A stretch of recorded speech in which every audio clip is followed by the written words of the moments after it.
бозиҳои даври охири мавсими имсолаи чемпионати Тоҷикистон миёни дастаҳои Лигаи Олӣ рӯзи якшанбе баргузор мешаванд. То кунун қаҳрамон ва ноибқаҳрамони кишвар дар мавсими имсола муайян шудааст.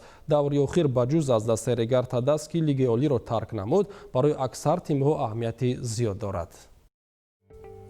дар даври охири чемпионати кишвар оид ба футбол дастаҳои Файзканд бо Локомотив Помир, Душанбе 83 бо Истиқлол, Хуҷанд бо клуби марказии варзиш Артиш, Истарафшан бо Хатлон ва Регарта даст бо Куктош рақобат мекунанд. Регарта даст новобаста аз натиҷаи бозӣ аз ҳаққи ширкат дар мавсими ояндаи Лигаи Олӣ маҳрум шуд. Барандаи нишони биринҷии чемпионат дар ин давр муайян мегардад. Дастаҳои клуби марказии варзиш Артиш, Куктош ва Хатлон довталаб барои зинаи севюми ҷадвал мебошанд.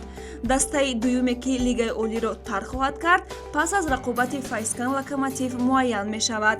Дар ин бозӣ Файзкандро мусовӣ басанда аст ки дар Лигаи Олӣ боқӣ монад, вале барои Локомотив Помир танҳо ғалаба зарур аст. ҳамаи бозиҳо соати 15:30 оғоз меёбанд. Шабакаи телевизионии варзиш рақобати дастаҳои Файзканд Локомотив ва телевизионии футбол бошад. Вохӯрии дастаҳои Регарта даст Куктошро мустақиман намоиш медиҳанд.